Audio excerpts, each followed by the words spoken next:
Human, un podcast radio dédié à l'actualité et aux grands enjeux internationaux au travers du regard des acteurs de l'humanitaire. Une émission présentée par Pierre-Alain Gourion. Bonjour à tous, ici Pierre-Alain Gourion depuis le Loft Art à Villeurbanne. Dans notre émission Human, toi l'homme, que fais-tu de ta planète? Voilà, question qui aujourd'hui va nous amener à nous interroger sur le financement privé des questions écologiques. Les questions écologiques sont réglées a priori par des financements publics, c'est-à-dire par les États, par la communauté internationale ou par des réunions d'États type Union européenne, mais aussi par du financement privé. Et c'est la raison pour laquelle aujourd'hui, nous avons invité deux personnes qui représentent ces entreprises privées. J'ai nommé Charlène Roule-Auberti. Bonjour. Bonjour. Voilà, vous représentez, Charlène, la société Innovaya, qui a quelle activité ? Alors, la société Innovaya travaille à la protection de la ressource eau. C'est la grande valeur dans laquelle on s'engage. Et on travaille sur cet axe à travers deux activités principales qui sont liées entre elles. D'abord, une activité plus industrielle, avec le traitement des eaux et effluents des industries. Et dans l'autre main, l'amélioration de l'accès à l'eau potable pour les populations les plus vulnérables de la planète. Les deux étant liés parce que la qualité de l'eau bue d'un côté dépend aussi du traitement et de la protection de la ressource qui est faite au niveau industriel. Dans l'industrie, on travaille beaucoup sur la réutilisation de l'eau traitée pour éviter de surpomper la ressource. Les cycles de l'eau, on va y revenir dans un instant. Et puis notre second invité, qui est Arthur Aubeuf. Bonjour. Bonjour. Voilà, vous êtes le créateur d'une structure originale qui s'appelle Time for the Planet. Que fait votre société ou votre association? Elle est sous quelle forme? Alors, c'est une société en commandite par action. Oui. Je suis un des 6 cofondateurs, je ne suis pas le créateur. Oui. On a une entreprise qui crée des entreprises et toutes ces entreprises, elles sont pensées, elles sont paramétrées de A à Z pour lutter contre le dérèglement climatique. Pour être un peu plus précis, notre mission, c'est de détecter des innovations à impact contre le problème du dérèglement climatique, de recruter des entrepreneurs pour déployer ces innovations, trouver un modèle économique qui soit viable, les transformer en véritables entreprises. Et Time for the Planet va chapeauter l'ensemble et injecter de l'argent pour accélérer et maximiser le déploiement. D'accord. Vous allez chercher de l'argent, vous cherchez des innovations qui vous paraissent pertinentes par rapport aux problèmes que l'on traverse, et puis vous allez chercher de l'argent pour financer ces différentes entreprises. C'est ça, c'est un mouvement citoyen, donc on n'est pas simplement 6 cofondateurs, il y a beaucoup de gens qui nous aident, qui sont associés comme nous dans le projet. Je pense qu'on aura l'occasion d'y revenir. Aujourd'hui, on est un peu plus de 2800 associés. On s'est lancé début 2020. Et ces gens nous rejoignent parce qu'ils cherchent un moyen, un objet pour, à leur échelle, lutter mondialement contre le problème du dérèglement climatique. Time for the Planet a été créé pour ça. Donc c'est une structure qui est non lucrative parce qu'on réinjecte l'ensemble des bénéfices dans la constitution de nouvelles entreprises et tout fonctionne en open source. On aura aussi l'occasion, je pense, d'en parler dans l'interview. Bien sûr. Comment être utile à son monde et à son univers et à sa société dans la période actuelle? Autre question, comment mettre à musique l'eau? Comment mettre en musique le financement privé des activités écologiques? Alors c'est la question que je pose à notre musicien souvent présent avec nous en direct. C'est Alain Pierre et on l'écoute et on va voir ce qu'il va nous inventer.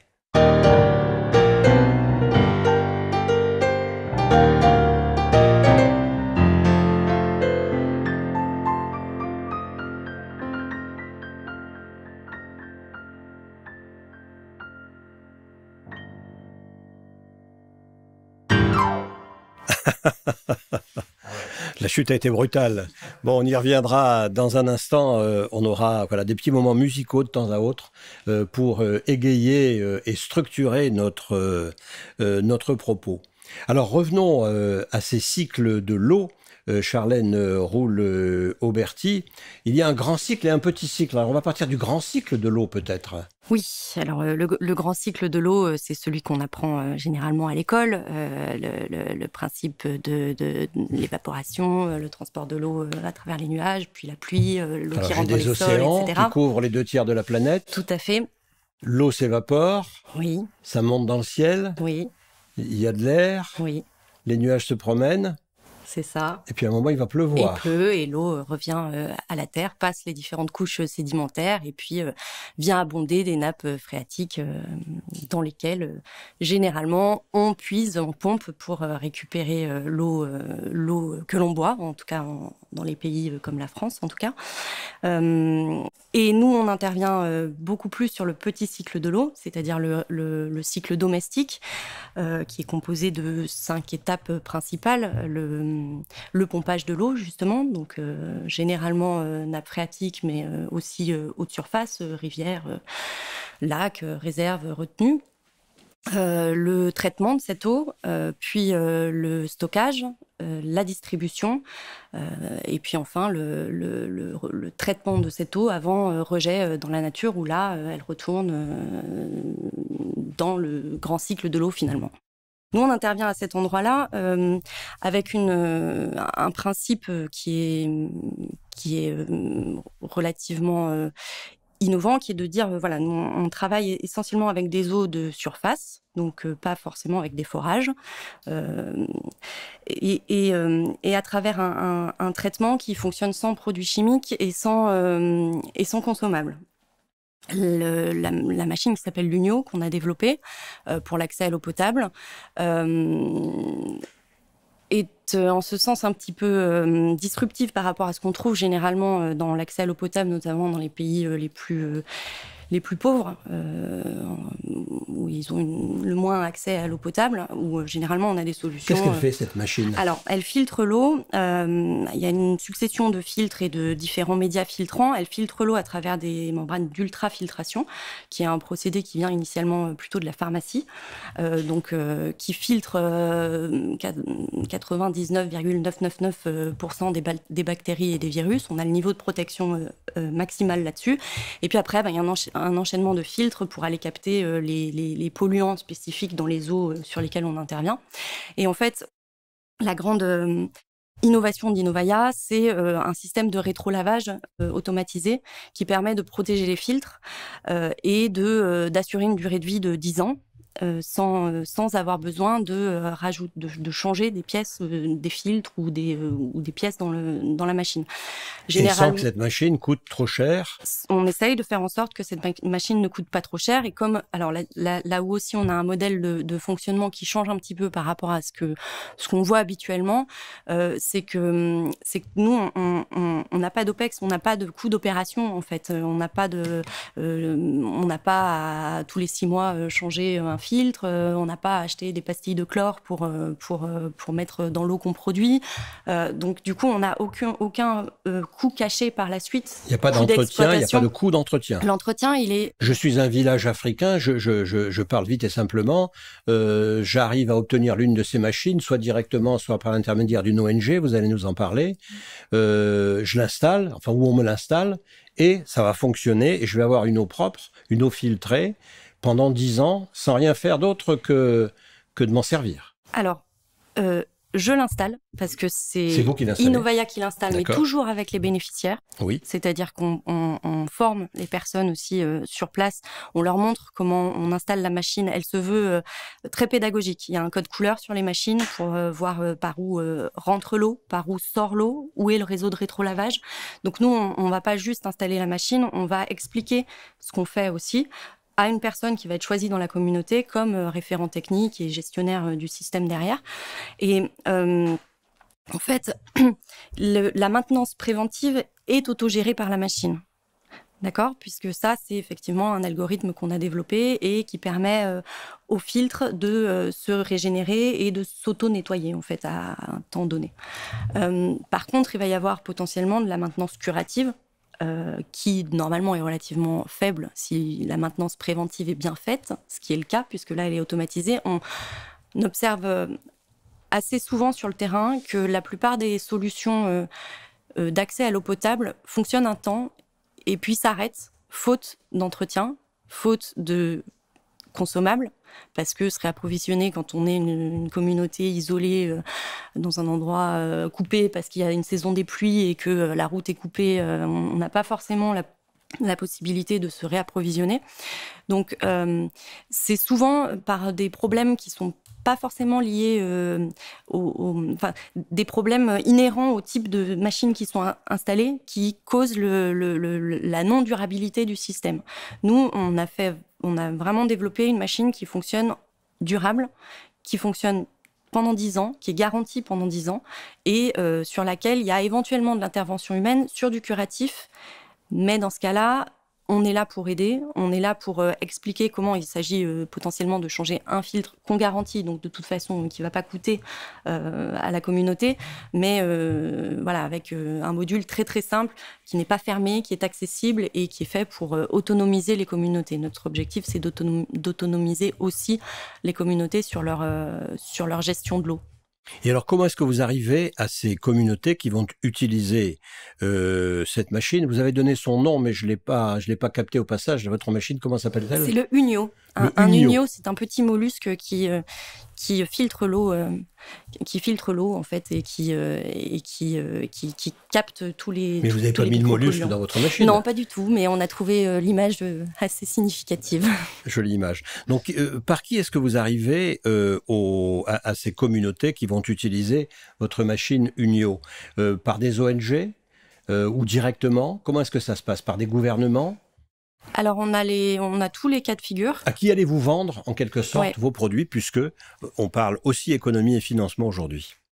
Alors, il faut distinguer effectivement les bénéficiaires directs et le porteur de projet, qui peuvent être deux personnes séparées. Il peut y avoir une ONG, une communauté locale, organisée ou pas sous forme associative ou voilà. Et puis il y a souvent quand même une ONG intermédiaire qui va être le porteur de projet et qui va permettre notamment d'aller capter les financements pour installer la machine. Bon, est-ce qu'on peut prendre un exemple concret? Est-ce que vous auriez une ONG que vous pouvez citer, avec laquelle vous travaillez habituellement, et qui va jouer ce rôle de captateur de financement, par exemple européens, je suppose, ou internationaux, pour aller installer vos produits dans la communauté concernée?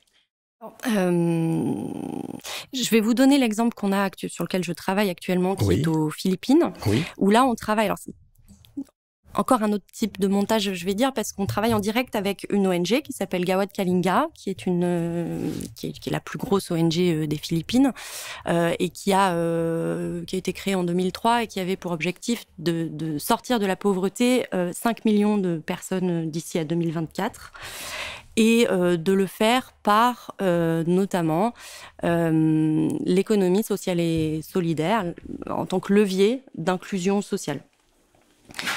Donc aujourd'hui, Gawad Kalinga, ils ont phasé leur développement en 3 étapes. Ils ont créé en 2010 une université expérimentale, la CID, qui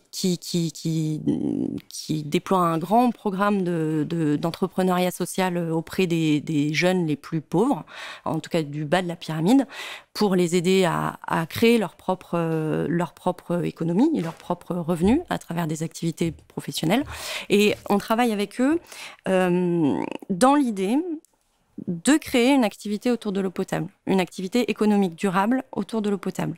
Donc, non seulement c'est-à-dire dans cette communauté ou dans certaines communautés qui vont être choisies par cette ONG philippine, ils vont choisir des lieux et on va essayer de créer, vous dites, une économie en quelque sorte autour de cette eau potable. Aujourd'hui, il y a 3000 communautés Gawad Kalinga aux Philippines. D'accord. Il y en a 1858 qui ont été recensées comme n'ayant pas d'eau de qualité potable. Ni en quantité suffisante, ni en qualité, en termes de qualité d'eau.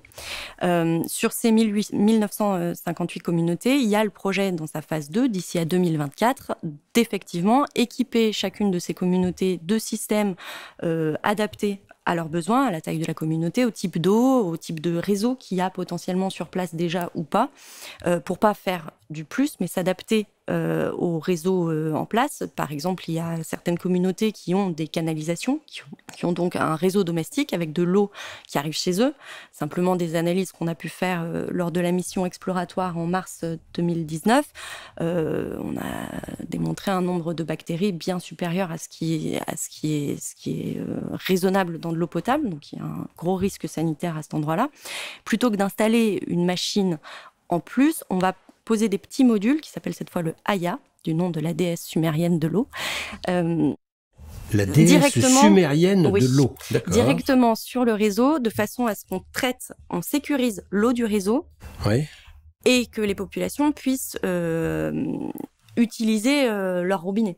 On va pas rajouter une borne fontaine quelque part, c'est pas la peine. Donc on essaie de faire de la gestion intégrée de la ressource et de s'adapter à ce qu'il y a pour pas créer quelque chose en plus. Si sur place il suffit de quelques petits entre guillemets améliorations pour que l'eau soit dite de qualité potable. Donc là, avec Gawad Kalinga, la manière dont on travaille, c'est qu'on fait une phase pilote. Généralement, on monte toujours une phase pilote où on a sélectionné 7 communautés qui sont représentatives des autres et en partenariat avec l'ONG, on est en train de monter des dossiers de recherche de financement auprès de fondations, auprès effectivement aussi de financements publics comme les fonds eau de la ville de Lyon ou de la ville de Paris. Donc moi, j'interviens. Alors, je travaille pour Innovaya, certes, qui est une entreprise, certes, mais sur ce projet-là, par exemple, comme sur les autres, je suis vraiment impliquée aussi dans la recherche de financement. J'aide mon interlocutrice Joy sur Gawad Kalinga, avec qui je travaille quotidiennement, quasiment, pour remplir des dossiers, trouver la stratégie de financement la plus adaptée et faire en sorte qu'on arrive à mobiliser les financements nécessaires à la phase pilote pour qu'on puisse ensuite déployer le projet sur une plus grande échelle. Voilà. Donc là, vous allez aller chercher de l'argent. Pour le coup, là, il va s'agir d'argent public. Ah, pas forcément. Non. Ça peut être aussi pas à travers les fondations. De la fondation. Si, on voilà. monte aussi des dossiers de fondation. Alors, on va revenir sur cet aspect fondation tout à l'heure. Et puis, on va venir aussi tout à l'heure avec Arthur Aubeuf à une autre manière de financer ces activités. Mais auparavant, on va redonner, non pas la parole, mais le son et la possibilité de faire de la musique à Alain Pierre, qui va sûrement nous parler de la déesse sumérienne de l'eau.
Voilà, nous voilà dans Human sur le financement privé et l'écologie, avec des questions d'eau et avec nos deux invités que sont Charlène Roule-Auberti, qu'on vient d'entendre, et puis Arthur Aubeuf. Alors Arthur Aubeuf, vous avez un autre système. Vous ne vous destinez pas spécialement à l'eau. Votre champ, en quelque sorte, est plus large. Il concerne toutes les questions d'écologie. Non. Non, pas Alors, tout à fait. Non. Oui. Non, nous, on est vraiment que sur les émissions de gaz à effet de serre. D'accord. Parce que on pense qu'effectivement, il y a plein de problèmes. L'eau, la biodiversité, le plastique, tout ça, c'est des catastrophes. Mais comme dit ma grand-mère, à vouloir tout faire, on fait rien. Oui. Donc, on essaye d'être sur un secteur qui nous semble suffisamment évangélisé pour pouvoir porter le mouvement qu'on est en train de construire. Et puis, on pense aussi que c'est une des problématiques les plus urgentes parce que les deux sont liés. Hein. Nous, on a beaucoup les problématiques d'effet albédo parce que les glaciers fondent. Donc, ça renforce, c'est les boucles de rétroaction positive, les fameuses. Voilà, on fait des ponts. Hein. Mais nous, on est vraiment concentrés sur les problématiques d'émissions de gaz à effet de serre et particulièrement sur une matrice de 20 problématiques qu'on a identifiées, qui sont disponibles sur notre site et qui reprennent donc 5 grands secteurs qui sont les secteurs les plus émetteurs de gaz à effet de serre aujourd'hui. Alors en gros, c'est quoi ? L'industrie, l'énergie, l'agriculture, le transport, et puis le dernier, que je me trompe pas, parce qu'après il se talonne. Bon, on a compris les grands... On peut découvrir ça partout sur notre site. Voilà, sur votre site, dont je rappelle que, voilà, il s'intitule Time for the Planet, .com, quelque chose comme ça. Donc, ces grandes catégories que vous venez d'évoquer. Alors, quelle est l'originalité du projet ? C'est une vaste question. Nous, on est 6 entrepreneurs à l'origine. Oui. Donc, on n'est pas des super-héros du climat. On n'est pas écolo dans l'âme depuis qu'on est né. Vous, votre parcours personnel, tiens, parce qu'on peut aussi, on y reviendra avec vous, et également, Charlène, votre parcours personnel, c'est quoi ? Eh ben, moi, je viens d'un tout petit village à la frontière du Jura avec 200 habitants. Ouais. Où soit on fait du ski de fond, soit on meurt. Donc, j'ai commencé comme ça. Apparemment, vous êtes bien vivant, oui, ça va. Je suis vivant, donc j'ai fait du ski de fond. Et puis je suis allé en fac de sport après un bac S. Et en fait, en fac de sport, ce que la plupart des gens savent pas, c'est qu'on a 6 mois de vacances, grosso modo, par an. Donc quand on a fait ces 2 heures de sport par jour, on s'ennuie. Et j'ai commencé à bidouiller un peu, à créer des choses. Et je suis rapidement arrivé sur les réseaux sociaux parce que c'était bidouiller un peu sur informatique Non, pas forcément. Je voulais créer des marques de vêtements, des objets sympas. Voilà, j'ai toujours aimé faire ça. Et du coup, j'ai commencé à créer des premières communautés sur les réseaux sociaux qui ont très bien marché à cette époque. Donc, on est en 2012. Donc, plusieurs centaines de milliers, puis plusieurs millions d'utilisateurs. Dans quel domaine alors ? L'humour, la musique, un petit peu tout. Voilà, plutôt sur le domaine. Vous êtes là au fin fond de votre village de 200 habitants dans le Doubs. Alors, pas dans le Doubs quand même, mais oui, respectez-moi. Pas loin. Vers Oyonnax. Qu'est-ce que vous avez contre le Doubs ? Rien du tout, mais justement, il n'y a rien. Donc, vous êtes au fin fond de votre village de 200 habitants vers Oyonnax. Oui. Et vous créez des réseaux sociaux. Alors, je crée pas les réseaux sociaux, j'utilise les réseaux sociaux pour créer des communautés. Vous utilisez des réseaux sociaux tellement vous ennuyez. Vous utilisez des réseaux sociaux pour amener du monde autour de vous. Ouais, autour de thématiques, autour de sujets, et donc les communautés prennent très bien. Mais je connais rien à cette époque et pas grand monde connaît. Donc vous partez sur quoi ? Vous partez sur l'humour, parce que c'est intéressant, parce que c'est très actuel, c'est très contemporain, ça. Ouais, si vous voulez tout savoir, la première communauté s'appelait Nuit sans folie, et c'était une communauté sur laquelle les gens pouvaient raconter anonymement leurs pires anecdotes sexuelles. Voilà. D'accord. C'est parce qu'on en a essayé plein, puis c'est celle-là qui a pris. Donc ça intéresse les jeunes, ça intéresse les gens de 15 ans, 16 ans, 17 ans, ouais. 35 ans jusqu'à 35 ans, d'accord, oui. Voilà, et donc ces communautés, j'en ai fait des médias avec des applications, des sites internet qu'on a monétisés avec de la publicité. Et puis ensuite, je me suis rendu compte que plein d'autres gens créaient des communautés qui grossissaient et ne savaient pas les monétiser. Donc je suis allé voir ces gens et je leur ai dit, écoute, j'ai compris comment on monétise une communauté aujourd'hui sur les réseaux sociaux. Je te propose de faire 50-50 sur la monétisation que je vais apporter à la tienne. Et donc comme ça, on a commencé à agglomérer plusieurs millions d'utilisateurs jusqu'à une douzaine de millions. Et donc on faisait des applications de médias. Et puis ensuite, on est passé dans les applications de services. J'ai créé une autre société, donc des applications de rencontres, des applications de jeux, des applications de micro-événementiels, avec des levées de fonds, la vie traditionnelle d'une start-up. J'avais des bureaux à Lyon, à Grenoble, Et puis, on commençait à avoir quelques employés, une quinzaine. J'étais encore assez jeune, j'avais 21 ans, 20 ans. Et ensuite, on a eu des succès, des échecs. On a mené une vie d'entreprise classique pendant 4-5 ans. Et puis, j'ai été démarché par un gros réseau social américain qui s'appelle Thriller, qui a une centaine de millions d'utilisateurs, pour prendre en charge l'Europe. Donc ça s'est passé de manière assez marrante, puisque un ami qui connaissait le CEO m'a appelé et m'a dit « Écoute, est-ce que tu peux venir à Paris ? Je voudrais te présenter quelqu'un. » Et je me suis retrouvé face à un américo-chinois, je ne sais pas comment on peut dire, qui montait donc ce réseau et qui m'a dit « Écoute, je cherche des gens qui connaissent les communautés, les applications et les influenceurs. J'ai trouvé que toi, donc tu gères l'Europe. » Et donc du jour au lendemain, on a ouvert des bureaux avec cet ami donc, à Paris. On a recruté aussi une douzaine de personnes, on a pris en charge l'Europe. Et donc là, j'avais une vie un peu compliquée puisque j'étais entre Lyon, Paris, Grenoble, entre 3 différentes sociétés et il fallait gérer un peu tout ça. Donc j'étais assez fatigué, je faisais plus de ski de fond, hein, vous en doutez. Et ça m'a fait me poser pas mal de questions aussi sur moi, ce que j'avais envie de faire.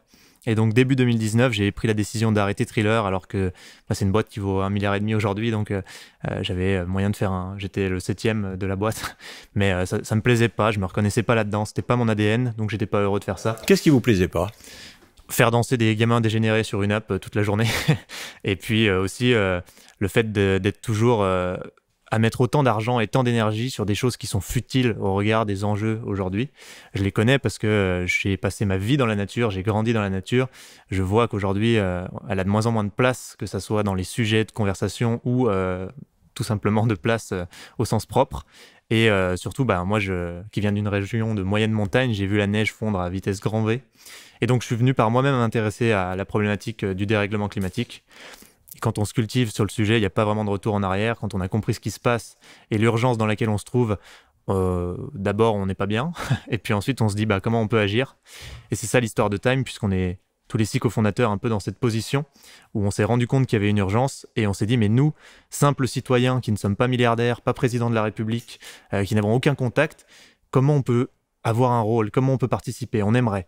Et donc là, on a 2 choix. Soit on se rend compte qu'on n'a rien et on se met dans le déni, soit on cherche des solutions. Nous, ce qu'on a vu autour de nous, c'était on pouvait voter différemment. C'est très bien, ça fait évoluer les choses, mais c'est lent. Et là, il y a une vraie urgence, il faut aller très vite. Donc c'est pas suffisant, il faut faire plus. Et en face de ça, il y a aussi les petits gestes du quotidien qui sont également très bien et auxquels on s'est évidemment mis, mais qui également sont trop insuffisant au regard de l'enjeu et de la vitesse à laquelle il faut que ça aille.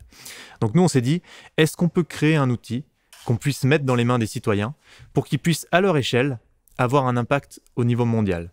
Et c'est ça la problématique de la création de Time. Nous qui sommes entrepreneurs, on a raisonné avec nos mécanismes de pensée. Et en fait, nos mécaniques, elles sont assez simples. On se rend compte que l'entreprise, c'est un moyen formidable pour transformer les modes de vie. Et c'est ce que nous préconisent aujourd'hui les scientifiques. Il faut transformer les modes de vie. Alors si on part avec notre bâton de pèlerin, convaincre 7,5 milliards d'individus, ça va être long et complexe. Par contre, si on crée des entreprises qui permettent de changer, de transformer ces modes de vie de manière presque innée ou avec peu de friction, là, on peut faire des grandes choses. Et c'est ça tout le propos de Time for the Planet. L'idée, c'est de prendre des innovations que nous préconisent les scientifiques, parce que nous, on n'est pas scientifiques, donc on n'est pas du tout en mesure de dire cette innovation est bien, celle-là, elle n'est pas bien. On va suivre les avis des scientifiques, et c'est de les déployer à très grande échelle. Et c'est pour ça qu'on pense qu'il faut absolument utiliser l'open source, et que c'est un peu le cœur du réacteur de Time, parce qu'aujourd'hui, quand on monte une boîte, on a 9 chances sur 10 de se planter, c'est la stat, voilà, il y a 10 000 raisons de rater sa boîte. Mais quand il s'agit du plus grand challenge de l'histoire de l'humanité, parce que c'est le cas, on ne peut pas se permettre de se dire on a 9 chances sur 10 de se planter. C'est pour ça que nous, on a choisi de dire créons des licences autour de ces modèles économiques et de ces innovations et offrons gratuitement ces licences à quiconque en fera la demande. Bien sûr, on va les étudier. Prenons un exemple concret. Oui, bien sûr. J'aimerais qu'on prenne un exemple concret, une innovation qui vous paraît phare, qui vous paraît importante, sur laquelle vous prenez une licence que vous laissez tout de même en open source, c'est-à-dire que tout le monde peut l'utiliser. Oui. Et puis, moi, ça va m'intéresser. Et vous allez m'expliquer comment il faut que je fasse pour amener mes 10 euros, mes 100 euros, mes 1000 euros à votre projet. Avec plaisir. Alors, juste pour répondre à la première question sur un exemple, je vais en prendre une qui est une low-tech, parce que souvent les gens nous disent, oui, vous pensez que la technologie va sauver le monde. On n'est pas du tout des géo-ingénieurs, on n'est pas du tout dans cette logique-là. On a bien conscience que c'est pas en balançant des aérosols dans la stratosphère qu'on va changer des choses, ou alors on va prendre des gros risques. Nous, on est vraiment sur des technologies qui peuvent changer des choses, mais qui restent éthiques et qui ont une cohérence par rapport aux enjeux. Donc une technologie douce. Donc on va prendre un exemple de technologie que moi j'aime bien. Oui. C'est quelqu'un qui s'appelle Olivier, qui a monté une boîte qui s'appelait Geoxia à l'époque, qui était une très très grosse ETI, qui faisait 200 millions de chiffre d'affaires. Qu'est-ce que c'est une EPI? Une ETI, une entreprise innovante, dans la rénovation de bâtiments, puisque aujourd'hui c'est un énorme sujet pour les émissions de gaz à effet de serre. Et lui, en fait, il s'est rendu compte qu'il fallait rénover 300 000 à 500 000 bâtiments aujourd'hui en France par an, pendant 30 ans, si on voulait tenir les objectifs qu'on s'est fixés pour être en dessous des 2 degrés des accords de Paris. Et il s'est rendu compte qu'on en faisait seulement 30 000 performants par an aujourd'hui. Et il s'est dit, comment on peut réussir le challenge faramineux de faire un x10 tous les ans? Et ce qu'il a imaginé, lui, c'est de se dire, au lieu de remplacer les toits, de remplacer les sols, de remplacer les murs, de tout casser, que ça prenne des années les travaux, que ça soit très cher, on va scanner votre maison avec un drone ou avec ce que vous voulez, et on va venir poser des plaques autour de la maison. On va mettre une glacière sur votre maison. Il me tuerait s'il m'entendait vulgariser comme ça, mais pour que ça soit clair. Et cette glacière, vous allez choisir si vous voulez un rendu bois apparent, un rendu pierre apparente. Et en fait, finalement, mais c'est en quoi une une glacière semaine, autour de la maison? C'est une coupole? Non, c'est vraiment c'est des de la plaques. science-fiction, c'est quoi? Ça n'a rien de science-fiction, c'est vraiment des plaques que vous venez poser sur vos murs, sur vos toits, sur vos planchers. Et au lieu de tout reconstruire, vous avez isolé votre maison en une semaine pour un coût qui est extrêmement faible par rapport à ce qu'on fait si on doit isoler à nouveau un bâtiment qui existe aujourd'hui. Donc ça, c'est une innovation qui est low-tech, qui est même une innovation de process. On n'est pas dans un truc de science-fiction, mais pourtant c'est monstrueusement efficace. Et ce que nous, on a vu, c'est que ces gens, ces innovateurs, alors lui, c'est un peu une exception, parce qu'il est quand même un peu entrepreneur, mais souvent, ils sont très forts pour trouver des innovations qui ont du sens, mais beaucoup moins pour trouver un modèle économique et les déployer. Et c'est là tout le problème, parce que sans modèle économique, il n'y a pas de réalité pour vraiment déployer à grande échelle une innovation, parce que les gens ont envie de mettre leur temps à partie de choses qui vont dans le bon sens, mais il faut qu'ils aient un salaire, il faut qu'ils soient payés. Donc il faut qu'on ait des vrais modèles économiques, et c'est aussi ça le cœur de Time, vraiment être une société commerciale, donc trouver des modèles économiques viables sur des innovations, mais à but non lucratif, parce qu'on n'a pas le temps de chercher combien de dividendes on va déverser aux actionnaires, etc. Alors, restons sur cet exemple de la rénovation. Oui. Donc moi, voilà, je vous ai contacté, vous m'avez contacté, ça m'intéresse. Alors j'ai une maison, j'en ai pas, peu importe, mais ce processus m'intéresse. Donc qu'est-ce que vous allez me proposer? D'investir dans cette société? Comment ça va se passer? Alors, nous, les entreprises qu'on co-crée et qu'on finance, c'est des entreprises filles de la maison mère, si je peux dire comme ça, Time for the Planet. Et donc aujourd'hui, on propose aux gens d'investir dans Time for the Planet. D'accord. Pour que Time for the Planet préqualifie, sélectionne, détecte des innovations qui ont du sens, leur trouve des modèles économiques, puis les propose à l'ensemble de nos associés pour que eux puissent voter pour sélectionner les innovations sur lesquelles on va investir. Donc moi, si je prends une décision d'investir dans votre structure Time for the Planet, ça va être globalement, ça va pas être par rapport à une technologie spécifique. Alors je vais vous verser combien vous voulez? Vous pouvez venir à partir d'1 €. Oui. Et vous pouvez aussi mettre 1 milliard si vous avez envie, puisqu'on a envie d'atteindre 1 milliard. Ça, c'est votre but? Ouais, c'est notre but avec la structure. D'accord. Et ça prend 1 minute sur le site. 1 milliard, 100 entreprises, 20 thématiques. C'est ça. Et donc? En 1 minute. Je vais pas vous apporter 1 milliard parce que je les ai pas, malheureusement. Mais allez, je vous apporte 10 000 €. Ça va? C'est déjà super. C'est pas mal. Et vous ferez partie des top contributeurs. C'est vrai. Aujourd'hui, on est dans le top 10 des plus gros financements participatifs européens. Je vais être un VIP chez vous? Vous allez être un petit VIP, ouais. Bon, on peut dire ça. Oui, oui. Même si on ne fait pas de jugement de valeur entre les gens qui ont mis 1 € ou 100 000 aujourd'hui. Mais l'idée, c'est qu'on soit des milliers. Qu'est-ce que j'ai avec mes 10 000 €? Alors, vous allez pouvoir faire partie des associés, donc au même titre que moi, que mes cofondateurs, et donc voir de l'intérieur tout ce qui se passe dans Time for the Planet, parce que souvent, il y a quand même une grosse perte de confiance avec l'écologie de manière générale. On a eu beaucoup de greenwashing, on a eu beaucoup de gens qui nous ont dit « j'ai la solution miracle », et puis on a été déçus. Donc nous, on veut vraiment être en full transparence, on veut que les gens aient accès à tout. Donc vous êtes dans les assemblées générales, vous votez pour choisir les solutions sur lesquelles on investira une fois qu'elles ont été préqualifiées et sélectionnées avant, bien sûr. Et puis, vous avez aussi la possibilité d'être un ambassadeur et de parler au nom de Time for the Planet, donc de communiquer pour que des gens nous rejoignent, d'aller chercher des deals de gens qui pourraient mettre de l'argent, des partenariats avec des entreprises. Je vais vous donner un exemple. Bruno, un des associés qui a mis 10 €, il est allé chercher tout seul avec les dents chez JC Deco une campagne de 200 000 € d'affichage publicitaire qui a été offerte gratuitement pour Time for the Planet parce qu'il a parlé dans son nom d'associé et qu'il a été reçu. Il a su vendre en quelque sorte le profil de votre projet. Oui. Bon, on va s'interrompre un tout petit moment, juste pour permettre à notre ami Alain Pierre de nous aérer l'esprit avec un tout petit peu de musique. Non pas que notre esprit soit encombré, parce que vos explications sont extrêmement claires, mais voilà, ça nous fera du bien. Alors je ne sais pas si on va être dans l'eau ou si on va être dans la rénovation de bâtiments.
Voilà, nous sommes dans l'improvisation musicale avec Alain Pierre, voilà, qui improvise, hein, je tiens à le préciser, parce qu'on ne sait pas ce qu'il va faire, il ne sait même pas lui-même ce qu'il va faire à l'avance, puis il écoute, et puis ça l'inspire, et alors il part sur l'eau, il part sur le financement privé et l'écologie, avec nos invités, que sont Arthur Aubeuf et Charlène Roule-Auberti.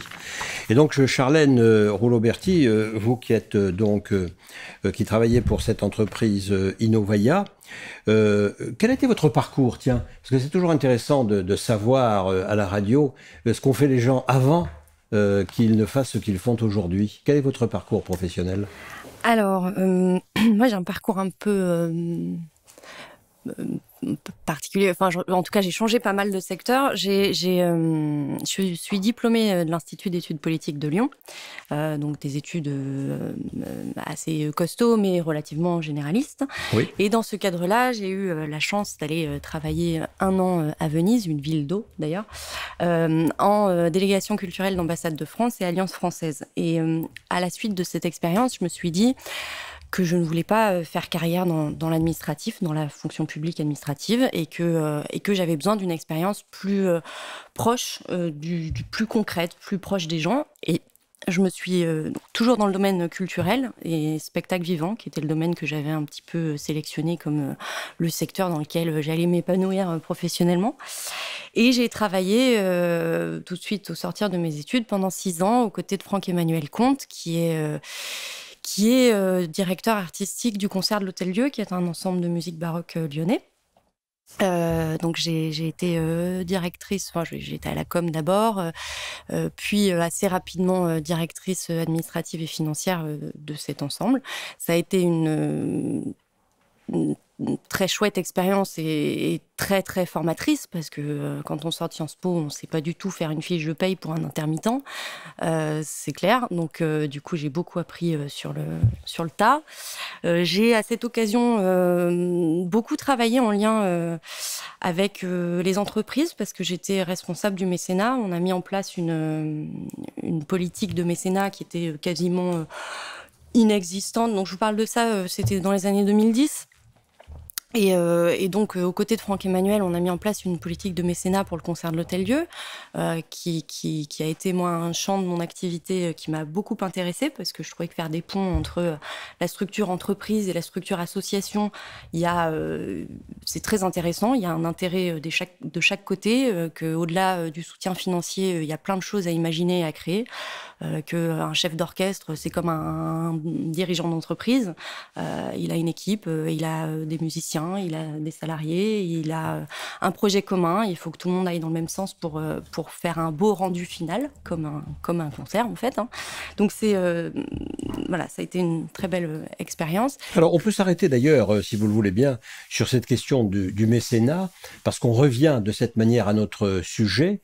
Aujourd'hui, qu'est-ce que finance le mécénat, on va dire en France, pour faire simple au début. Dans quel domaine est-ce que les activités de mécénat, et qu'est-ce que le mécénat, au demeurant d'abord, et ensuite quelles sont les activités qu'il finance? Alors, qu'est-ce que le mécénat? C'est plusieurs choses. Une loi, d'abord, un dispositif fiscal qui date de 2003, la loi Aillagon, qui permet pour les associations habilitées à recevoir des dons et legs de donner des reçus fiscaux aux donateurs, qu'ils soient entreprises ou particuliers, lesquels peuvent déduire une partie du montant de leurs dons, de leurs impôts sur le revenu ou impôts des sociétés. Mais au-delà de ça, le mécénat, c'est un acte désintéressé. Il faut très clairement qu'il y ait une disproportion. C'est pas du sponsoring. Il faut qu'il y ait une disproportion entre les contreparties éventuelles du mécénat et le montant du don, et que cette disproportion soit importante. On donne pas... En d'autres termes, si je comprends bien, si je vous suis bien, dans le sponsoring, il va y avoir une sorte d'équivalence entre les retours que l'entreprise qui investit, par exemple en termes d'image, je suis une banque, je finance un voilier qui court autour du monde, mais j'estime que le retour que j'ai en termes d'image va compenser largement les investissements que je fais. Oui. Et puis dans le mécénat, vous dites non, là il y a disproportion entre l'investissement qui est désintéressé, même s'il y a des fiscalisations partielles, et puis les résultats en retour. Oui, l'administration tolère à peu près 25% c'est une tolérance, c'est pas acté, mais voilà, il est quand même 25% de quoi? De contrepartie. Donc dans le spectacle, c'est facile, ça va être par exemple une place de spectacle, oui, ou un concert en entreprise. Ce qui est en fait le mécénat, au-delà des contreparties, à la différence du sponsoring, c'est que ça peut être un outil assez génial de communication interne pour sa propre entreprise en fait. C'est-à-dire que nous, dans ce qu'on a développé, il y avait beaucoup d'échanges entre les salariés des entreprises mécènes et nos musiciens ou nous, équipe administrative, parce que en fait, on crée des ponts entre nos métiers, et j'ai souvenir d'une boîte qui était dans l'assemblage de micros, des petite carte à puce avec, je sais plus, une centaine de salariés, où on a invité une partie de ces salariés à voir un concert de musique baroque qui, je pense, très probablement était pour la plupart d'entre eux la première fois qu'ils venaient voir ce type de spectacle-là. Donc on est aussi dans une démarche un peu d'action culturelle, enfin d'ouverture en tout cas, de permettre une rencontre entre des mondes qui se rencontrent pas forcément, ne serait-ce qu'entre le monde de l'association et le monde de l'entreprise. Alors que fait le mécénat aujourd'hui en France ? Et aujourd'hui le mécénat, la plus grosse part effectivement du mécénat est captée par le social. Arrive ensuite la culture et l'éducation. Et puis après, sur le sujet qui nous préoccupe aujourd'hui, l'environnement et la biodiversité, c'est des chiffres que je tire du baromètre de l'ADMICAL. C'est des chiffres 2017, l'ADMICAL étant l'association pour le développement du mécénat industriel et commercial, qui est une association nationale de défense et de promotion du mécénat, et qui classe donc l'environnement et la biodiversité en 5e position parmi les domaines d'intervention du mécénat, des parts de budget consacrées au mécénat. Et la solidarité internationale en 6e position avec 4% seulement des dons. Je dis solidarité internationale parce qu'aujourd'hui, Enovaya travaille et dans l'écologie et la solidarité internationale. Donc, et ce que j'ai pu voir dans le mécénat, qui explique aussi peut-être le peu d'engagement sur la solidarité internationale, c'est que le mécénat, c'est un acte de proximité, c'est-à-dire que c'est souvent ça se passe de personne à personne, c'est souvent un peu du coup de cœur, même si c'est pas forcément du one-shot, il peut y avoir des conventions de mécénat sur plusieurs années, mais n'empêche que c'est avant tout une relation privilégiée avec une personne, une équipe qui va être moteur et qui va ensuite faire profiter de ces relations-là au reste de son équipe. Mais du coup, les 3/4 des actions de mécénat se font en fait sur le territoire local ou sur le territoire régional. Mais au niveau de l'international, on est très peu, on a très peu de visibilité à l'international sur les actions qu'on peut soutenir, ou en tout cas on en a moins, on est plus loin. Donc et on a plutôt un soutien du type grosses entreprises multinationales ou entreprises qui ont une stratégie de développement à l'international et qui donc du coup vont par exemple soutenir un projet d'accès à l'eau potable au Bangladesh parce qu'il y a le projet d'une implantation d'une filiale au Bangladesh. Et donc vous, aujourd'hui, pour revenir à Enovaya, oui, la société pour laquelle vous travaillez actuellement, comment est-ce que vous vous financez ? Alors, moi, je suis pas dans les secrets à 100% des finances, puisque je suis pas fondatrice. Non, mais globalement, on est sur du financement, la vente de nos produits, notre chiffre d'affaires, quoi. Oui. Et de quel ordre, grossièrement, pour avoir une idée de la taille ? Je saurais pas tout à fait vous dire, je vous avoue. Et sur là, on est en phase de levée de fonds, oui. Voilà, donc pour justement déployer nos activités d'accès à l'eau potable. Rechercher où et comment ces fonds ? Oui. Peut-être. Alors ça, c'est mes collaborateurs qui s'en occupent. Donc, on est sur de la recherche de fonds à impact. Généralement, on recherche des investisseurs qui ont à cœur l'impact social ou environnemental. Et Enovaya a une particularité, c'est qu'on a on est une SAS, certes, mais on a l'agrément ESUS, c'est-à-dire entreprise solidaire d'utilité sociale. C'est-à-dire qu'on est dans le champ de l'économie sociale et solidaire, comme les associations le sont de fait. C'est plus rare pour les entreprises commerciales. Ça veut dire qu'on répond à un certain nombre de normes. Et notamment dans ces normes-là, il y a le fait de poursuivre un objectif d'utilité sociale et que cet objectif soit inscrit dans nos statuts, que la poursuite de cet objectif ait un impact sur notre rentabilité, c'est-à-dire que, par exemple, qu'on puisse prouver que travailler dans l'accès à l'eau potable, on pourrait faire que de l'industrie, par exemple, ce serait beaucoup plus rentable. En revanche, on tient absolument à faire de l'accès à l'eau potable. C'est le cœur de notre métier, en fait. Donc, du coup, on va... c'est parce qu'on poursuit un objectif d'utilité sociale et aussi environnementale. Ça veut dire que vous allez être moins rentable. Tout à fait, dans parce ce que les domaine-là. projets prennent beaucoup plus de temps à être mis en place, parce qu'on se fait pas de l'argent sur la solidarité internationale. On vend les machines quasiment à prix coûtant. Enfin, en tout cas, ça paye pas le temps homme. Donc, et une autre des obligations qu'on a dans ce statut-là, c'est de réinvestir dans l'entreprise la majorité des bénéfices annuels. C'est-à-dire qu'il faut qu'il y ait plus de 50% du coût des bénéfices qui soient réinjectés dans les projets. Ce qui veut dire que les investisseurs qui rentrent au capital d'Innovaya, ils ont aussi forcément la conscience de cet impact, puisque de toute façon, le bénéfice qui est fait par Innovaya ne sera pas réparti à 100% sur les bénéficiaires. Donc, c'est des gens qui jouent le jeu aussi de soutenir une structure, sachant qu'ils ne récupéreront pas 100% de leur investissement. Est-ce que c'est quelque chose, Arthur Aubeuf, qui vous intéresse? Vous voyez des relations entre vos manières de faire, en quelque sorte? Vous êtes plus capitaliste dur et pur, vous, non? Alors non, pas vraiment, mais on pense qu'on n'a pas le temps de changer le système, donc on peut réinventer un petit peu les règles et utiliser ce qui est déjà en place pour pouvoir justement aller vite et aller vers des causes. Et c'est ce qu'ils ont l'air de faire aussi, puisqu'ils réinvestissent leurs bénéfices pour continuer de faire grossir une structure qui fait quelque chose de bien. Donc on est un peu dans cette même logique. Nous, on peut pas faire de mécénat puisque les gens deviennent actionnaires quand ils investissent chez nous. Donc on peut pas fonctionner sur ce modèle-là. Et ce que gagnent les gens, c'est du TRP, du taux de retour pour la planète. C'est un indicateur qu'on a inventé, qui est un ratio entre l'euro investi taux de retour pour la planète. Tout à fait. Donc ouais. ça, c'est un indicateur dont j'avais jamais entendu parler. C'est vous qui l'avez inventé? Alors on l'a inventé et on serait ravi que quelqu'un nous amène un indicateur tout fait qui soit également taux de retour pour la pareil. planète.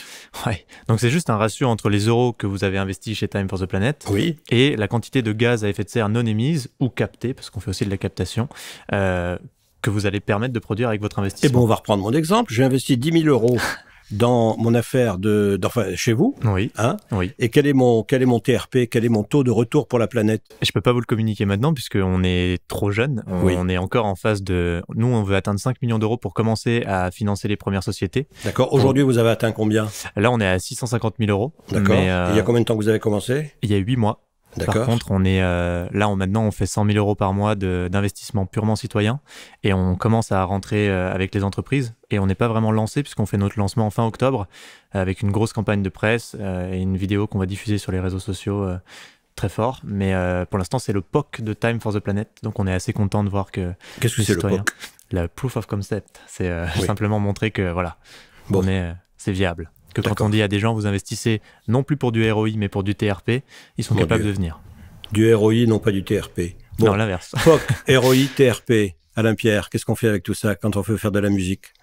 POC, c'est inspirant. POC. Ah ouais, quand même, il y a des trucs à faire.